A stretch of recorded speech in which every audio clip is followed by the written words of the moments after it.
Hello, my friends. You all are most welcomed on Gehlavat Science Beats. Please like, subscribe, and share more and more our channel. So today we are going to start the second chapter of class 11th, that is the biological classification, and it is the first part of this chapter. So in our previous chapter we have studied about what are the living organisms and what are the characteristics of living organisms. So today we will discuss about the biological classification of organisms. How are the organisms divided in the groups and subgroups? We are going to discuss about these topics. So first of all, we should be aware about what is biological classification. So it is the scientific procedure of arranging organisms into groups and subgroups on the basis of their similarities and dissimilarity and placing the groups in hierarchy of categories. So biological classification क्या होती है?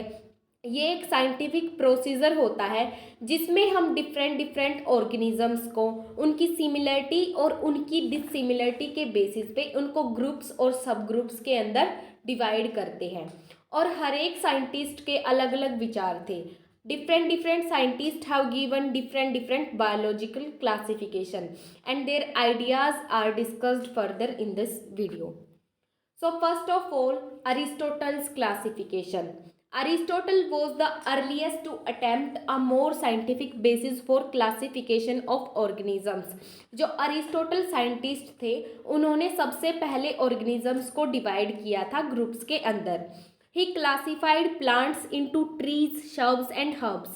उन्होंने क्या कहा था? उन्होंने plants को तो ऐसे क्लासीफाई किया था, ट्रीज उनकी साइज के अकॉर्डिंग उन्होंने 3 ग्रुप्स में क्लासीफाई कर दिया as trees, shrubs and herbs.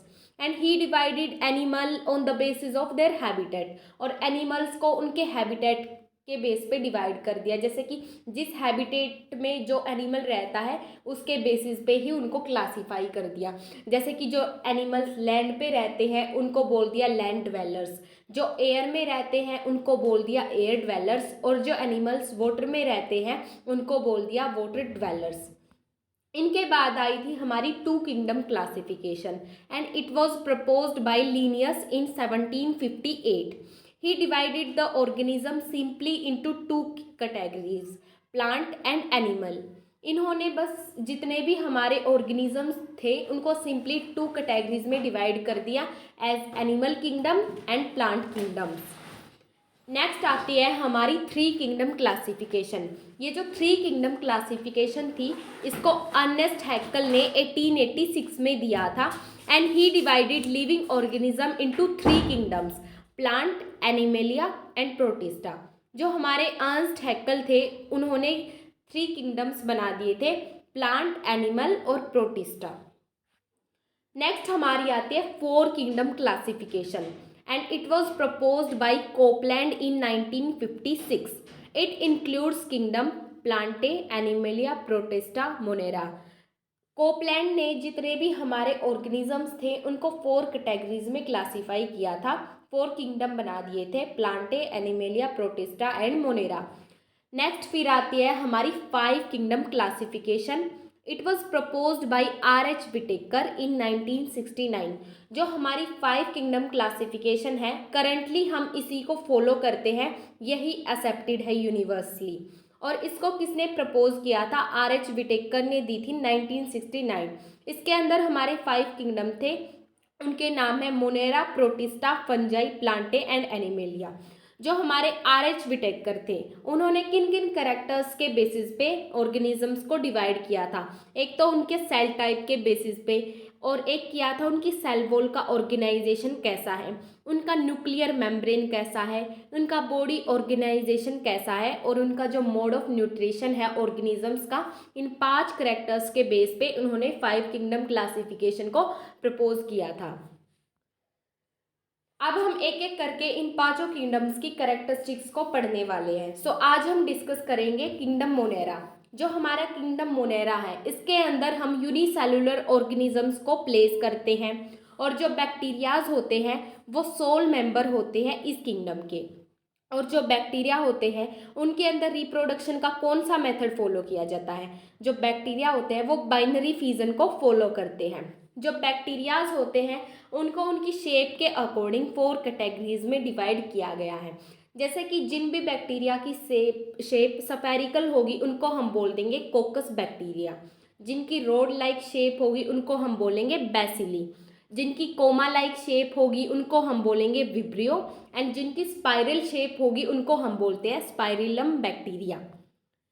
Bacteria में भी ऑटोट्रोफिक, फोटोसिंथेटिक और हेटेरोट्रोफिक जो मोड ऑफ न्यूट्रिशन होता है बैक्टीरिया के अंदर वो ऑटोट्रोफिक हो सकते हैं, यानी कि वो सेल्फ डिपेंडेंट हो सकते हैं।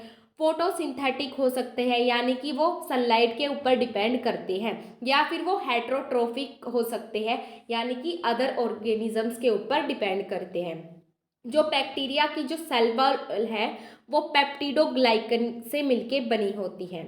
और जो बैक्टीरिया है उनको 2 कैटेगरीज में क्लासिफाई किया है। First is archaebacteria and second is eubacteria. So archaebacteria, their cell wall is different that help these to survive in extreme harsh conditions। जो आर्के बैक्टीरिया होते हैं इनकी जो सेल वॉल होती है वो थोड़ी डिफरेंट होती है, और अपनी सेल वॉल की वजह से ही ये जो हार्श कंडीशंस होती है, यानी कि जो एक्सट्रीम कठोर कंडीशन होती है उनके अंदर भी ये सर्वाइव कर सकते हैं। अब हैबिटेट क्या होता है इन बैक्टीरियाज का? जैसे कि जो साल्टी एरियाज में जो बैक्टीरिया मिलेंगे उनको हम बोलेंगे हेलोफाइल्स, जो हॉट स्प्रिंग्स के अंदर मिलेंगे उनको हम बोलेंगे थर्मो एसिडोफाइल्स, और जो मार्शी एरियाज के अंदर मिलेंगे उनको हम बोलेंगे मिथेनोजेंस। अब जो ये मिथेनोजेंस होते हैं these are present in the gut of ruminant animals such as cows and buffaloes and are responsible for production of methane from dung of these animals। जो ये मिथेनोजन बैक्टीरिया होते हैं ये गट में मिलते हैं जो रूमिनेंट एनिमल। अब ये रूमिनेंट एनिमल हो गए जैसे कि जो जुगाली करने वाले पशु होते हैं, जैसे कि काव हो गई, बफेलो हो गई, इनकी गट के अंदर पाए जाते हैं, और ये उनके काव डंग से, उनके डंग से मीथेन गैस को प्रोडक्शन करने में हेल्प करते हैं। नेक्स्ट आते हैं हमारे eubacteria. Eubacteria, eu का मतलब होता है true bacteria. So these are known as true bacteria, और इनकी जो सेल वॉल होती है वो रिगिड होती है, और ये मूवमेंट किसकी हेल्प से करते हैं? These move with the help of flagella. Next आता है इसके अंदर हमारा साइनोबैक्टीरिया। साइनोबैक्टीरिया का अनदर नेम होता है ब्लू ग्रीन अलगी। ये यूनिसेलुलर ऑर्गेनिज्म होते हैं, कॉलोनीज के अंदर प्रेजेंट होते हैं और फिलामेंटस शेप होती है, और ये फ्रेश वाटर में रहते हैं, मरीन में रहते हैं, या फिर ये टेरेस्ट्रियल अलगी की फॉर्म में भी रहते हैं, और इनके अंदर क्लोरोफिल ए प्रेजेंट होता है, और इसीलिए हम इनको क्या बोलते हैं? फोटोसिंथेटिक ऑटोट्रोप्स बोलते हैं। The colonies of cyanobacteria are surrounded by gelatinous sheet and often form bloom in polluted water bodies।